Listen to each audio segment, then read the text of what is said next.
안녕하세요, 닥터 꼬집입니다. 저희 병원에는 소개로 오시는 분들이 많아요. 그 중에서도 본인의 치과 의사 친구분들이 있으신 분들 같은 경우에 그분들의 병원이 가까운 곳에 있으면 당연히 가겠지만 그렇지 못하고 저희 병원이 이제 광화문 근처에 있기 때문에 이 근처에 직장을 다니시는 분들 같은 경우에 광화문 근처에 괜찮은 병원을 소개해달라고 해서 그 치과 의사 선생님들이 그러면 여기 가봐. 여기 가면은 아마 이상한 치료는 하지 않을 거고 치료는 잘 받을 수 있을 거야 라고 이제 소개로 오신 분들이 굉장히 많아요. 이 환자분 같은 경우에도 굉장히 바쁘신 분인데 시간을 쪼개 일하시는 분들 같은 경우에는 치아 관리가 소홀히 될 수밖에 없어요. 하지만 통증이 극심한 상황이 되면 반드시 치과 치료를 가야 되잖아요. 안 그러면 이제 그 통증이 너무 극심해서 오히려 일의 효율이 떨어지니까. 이 환자분 같은 경우에도 소개로 오신 분이신데 어떤 상황이었는지 한번 꼬집어 보도록 하겠습니다. 네, 오른쪽 위에 어금니에 통증이 있고 통증을 방치했더니 너무너무 아파요 라고 이제 오셨어요. 이야기만 들어보면은 이미 치수염이 시작이 된 극심한 통증이 있는 거예요. 그러니까 이런 분들의 특징은 진짜 아파서 죽을 것 같지 않으면 일이 먼저.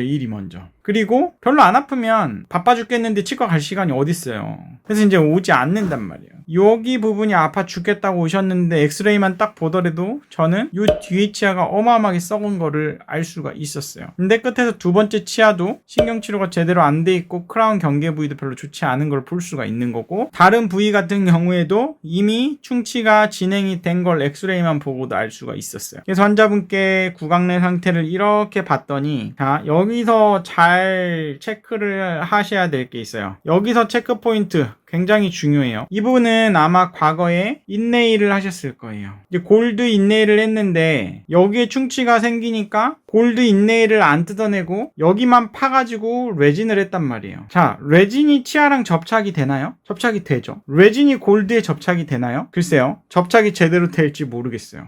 왜냐면 접착 기전이 다르거든요. 골드 금속이랑 치아랑은. 그렇기 때문에 이런 어떻게 보면은 아는 치과 의사가 있으신 분들이나 지인 분들에게 치료를 받으신 분들이 꼭 이래요. 왜냐면 일단은 그 순간에 잠깐 비용이 덜 들어가고 그런 치료를 하니까. 근데 아는 치과 의사가 돈을 덜 나오게 해주는 게 정말 좋은 치과 의사일까요? 아니면 비용이 들더라도 제대로 원칙적 시간이 걸리더라도 원칙적인 치료를 해주는 게 좋은 치과 의사일까요? 저는 후자라고 생각을 해요. 그래서 저는 지인분들이 오시더라도 할인 많이 받으려고 오신 분들 같은 경우에는 어차피 저희 병원에서 할인해줘봤자 딴 데보다 비싸기 때문에 그런 분들은 만족을 못해요. 근데 진짜 다른 병원에 다니다가 문제가 생기신 분들이 제대로 치료받고 싶어 하신 분들은 저희 병원에서 해결을 해주기 때문에 그런 분들은 만족을 하신단 말이에요. 그래서 어쨌든 이 환자분은 충치가 이미 이렇게 퍼졌기 때문에 치수염이 왔기 때문에 신경치료를 할 수밖에 없었고 이 뒤에도 충치가 이미 있었기 때문에 이걸 뜯어낼 수밖에 없었어요. 이 두 개에 대한 치료를 하고 다른 데도 치료의 필요성을 설명드리고 지금 전체적으로 충치가 너무 많다. 이거를 방치하시면 이렇게 신경치료를 해야 되기 때문에 딴 데도 충치치료를 하셔야 된다라고 이제 말씀을 드리고 자 이럴 때일수록 모든 재료를 걷어내는 거예요. 골드 인네일 걷어내고 레진 걷어내고 이 충치까지도 다 제거를 해서 여기 어마어마하게 썩었잖아요. 이 센터에는 항상 신경이 들어와 있는 공간이 있는데 이미 침범을 해버렸단 말이에요. 그러니까 이제 아파 죽겠는 거예요. 치수염이 생기는 거예요. 그래서 이거를 다 제거를 했더니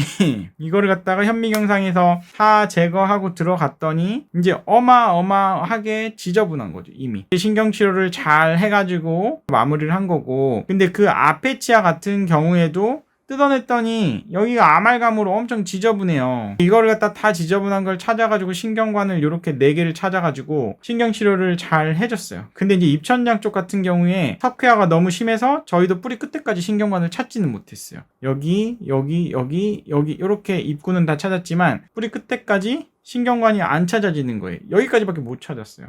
이런 경우는 그냥 뿌리 끝에 염증이 없기 때문에 일단 팔로우업 하다가 나중에 문제가 생기면 그때 가서 재치료를 하면 되는 거예요. 아니면 치아 뿌리 끝으로 접근하는 치료를 시행을 하는 거죠. 그렇게 한 다음에 지르코니아 크라운으로 잘 마무리를 해드린 케이스입니다. 그래서 이 끝에서 두 번째 치아는 저희도 여기까지밖에 못 찾았어요. 이거를 억지로 뚫고 들어가진 않아요. 왜냐면 안 되는 건 안 되는 거예요. 되는 데까지 해서 잘 마무리를 하고 이제 정기 체크업 하다가 문제가 생기면 치근단 뿌리 쪽에 수술하는 방향으로 가는 거죠. 지금 여기 치료하시고 난 다음에 지금 4년이 되셨어요. 4년. 그 사이에 물론 이제 뭐 해외도 나갔다 오시고 바쁘셔서 자주는 못 오시지만 여기에 충치치료 다 하셨고 여기 다 뜯어내고 신경치료 다시 다 하시고 그리고 여기도 이제 재치료를 해야 되는데 이건 조금 미루고 계시기는 하세요. 그 다음에 항상 치실로 열심히 구강위생 관리를 하고 계신 분이란 말이에요. 그래서 치료 전에 이랬던 이 모습이 치료 후에 이렇게 깔끔하게 지르코니아로 바뀌었고 이 골드 크라운을 뜯어봤더니 엄청 지저분한 거를 깨끗하게 지르코니아로 이렇게 마무리한 거를 볼 수가 있습니다. 그래서 치료 전에 아파서 죽겠다고 충치가 이미 신경을 침범을 해서 오셨지만 저희가 잘 신경치료를 해서 마무리를 해드린 케이스이고 끝에서 두 번째 충치 치료도 크라운도 깨끗하게 마무리를 해서 완성을 해드린 케이스입니다. 환자분들이 생각을 하셔야 될 거는 과연 원칙적인 치료를 했을 때 결국에는 비용이 그 시기에는 더 들어갈 수 있을지 몰라도 결과적으로 길게 쓸 수 있는 거는 항상 원칙을 지킨 치료를 했을 때예요. 치료 계획에 있어서 타협을 하지 마시고 조금 비용이 들더라도 제대로 된 치료를 받기 위해서 좀 노력을 하셔야 되세요. 간단한 충치 치료라고 해서 대충 치료하는 충치 치료가 있고 제대로 원칙을 지키면서 치료하는 치료가 있단 말이에요. 간단한 레진 치료도 그렇고 간단한 세라믹 인레이 치료도 그렇고 간단한 크라운 치료도 그렇고 모든 치료가 원칙적이고 교과서적인 치료를 했을 때 치과에서는 걸리는 시간이나 투자돼야 되는 재료나 비용이 증가할 수밖에 없는데 그런 걸 자꾸자꾸 지키려고 노력을 하고 환자분들한테 그 원칙을 설명을 해드리면서 치료를 하는 치과 의사한테 치료를 받으셔야 결국에는 환자가 길게 봤을 때는 본인한테 이득이라는 거를 좀 깨달으셨으면 좋겠습니다. 이 영상이 도움이 되셨다고 하시면 닥터 꼬집 치과 DM 좋아요 구독 꼭 요청드리고요. 질문사항 있으신 분들은 댓글로 달아주시면 저희가 마이덴TV에서 답변을 올려드리고 있으니까 마이덴TV도 구독과 좋아요 꼭 요청드립니다. 감사합니다.